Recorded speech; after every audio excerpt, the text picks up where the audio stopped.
नमस्ते दोस्तों, मैं मिताली। आज बहुत दिन बाद आप सबके सामने आई हूँ एक भगवान श्री कृष्ण जी की कहानी लेके। भगवान श्री कृष्ण जी के बहुत सारे एक्टिविटीज़ थे, जो उनके जीवन में जितने भी लीलाएं वो किए हैं, तो उन सब से हमको कुछ सीखने की प्रेरणा मिलती है। और ये सब हम अपने जो आज की ज़िंदगी में हम उस सबको इम्प्लीमेंट भी कर सकते हैं और उससे हमको बहुत फ़ायदा होता है। वो उन सब मुश्किलों में वो गुजरे थे क्योंकि हमें उन सब चीज़ों से कुछ सीखने को मिले। तो ये तब की बात है, ये जो कहानी तब की बात है जब भगवान श्री कृष्ण उनके माता पिता जब भगवान श्री कृष्ण को अपने गुरुकुल में भेजे थे शिक्षा ग्रहण करने के लिए। तो जब भगवान श्री कृष्ण अपने गुरुकुल में गए थे तब उनके मित्र थे सुदामा। आप सब जानते होंगे सुदामा और श्री कृष्ण जी की मित्रता कितनी गहरी है। तो जब वो उधर थे गुरुकुल में शिक्षा ले रहे थे, तो एक दिन क्या हुआ, उनको बहुत भूख लगी सुदामा और भगवान श्री कृष्ण को। तो दोनों गुरु माता के पास गए और गुरु माता को बोले कि माता, हमको बहुत ज़ोर से भूख लगी है, हमको कुछ खाने के लिए दीजिए। तो गुरु माता बोले, देखो अभी तो मैं कुछ खाना बनाई भी नहीं, भोजन बनाने में तो टाइम लगेगा। तो एक काम करो, तुम दोनों जो है थोड़ा वन में जाके कुछ लकड़ियाँ ले आओ। जब तक तुम लकड़ियाँ लेके आने के बाद मैं जो है खाना बना सकती हूँ। तब सुदामा और श्री कृष्ण को बहुत तेज़ी से भूख लग रही थी।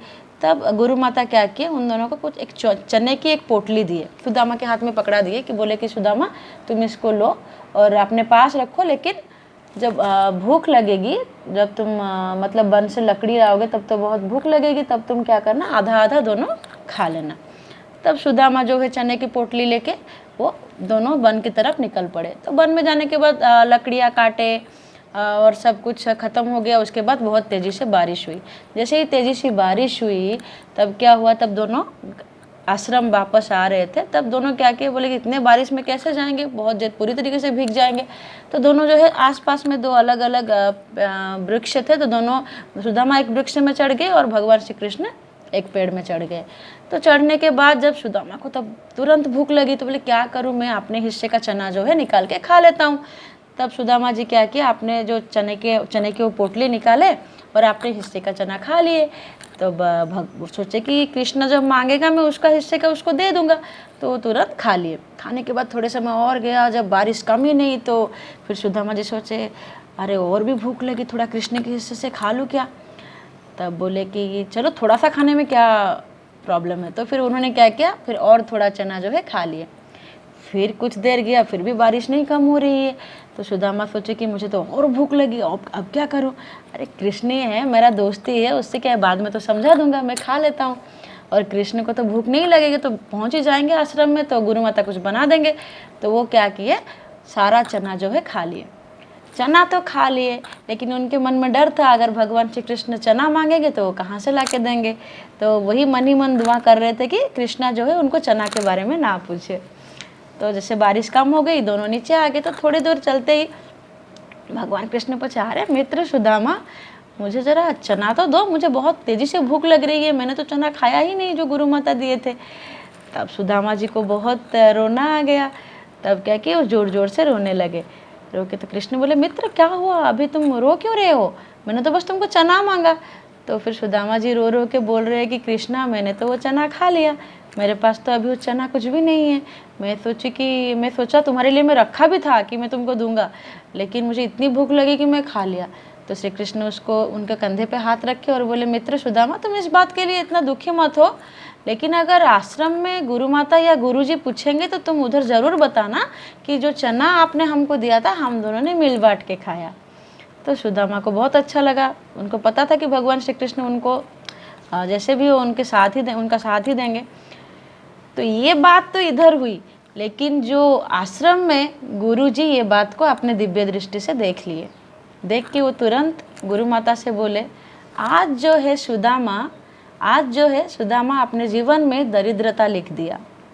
तो गुरु माता पूछे, ऐसा क्यों। बोले, जब हम किसी के हिस्से का कोई चीज़ खा लेते हैं, किसी के हिस्से का कोई चीज़ ले लेते हैं, क्योंकि वो चना था, तो सुदामा ने जो अपने हिस्से का तो खाया, कोई दिक्कत नहीं, लेकिन जब वो भगवान श्री कृष्ण के हिस्से का जो चना उन्होंने खा लिया, तो उन्होंने उसी समय ही अपने जीवन में दरिद्रता लिख दी है। तो ये जो दरिद्रता आई उनको सुदामा का बहुत जल्दी नहीं आई। आप सब जानते हैं वो शादी किए, उनके बच्चे हुए, उसके बाद ही उनको ये दरिद्रता आई। कभी वो सोचे नहीं होंगे कि मैं जो चना खाया था उसके लिए मुझे ये दरिद्रता आई।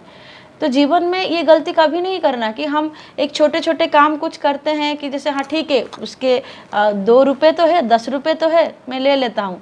रास्ते में जा रहे हैं, हम जानते हैं कि किस आदमी की पॉकेट से ये पैसा गिरा है, लेकिन हम उसको देने के बजाय वो पैसे हम अपने पॉकेट में रख लेते हैं। उस दिन के लिए तो हमको संतुष्टि मिल जाती है, 10 रुपये से लोटो चोकोपाई खा लेते हैं या चॉकलेट खा लेते हैं, लेकिन हमको ये पता नहीं कि ये 10 रुपये हमको आगे जाके 10 लाख की भी नुकसान दे सकता है। तो सुदामा जी को भी ये दरिद्रता आई, और दरिद्रता ऐसी आई कि घर में एक दाना भी नहीं था खाने को, तब उनको भगवान श्री कृष्ण के पास जाना पड़ा था।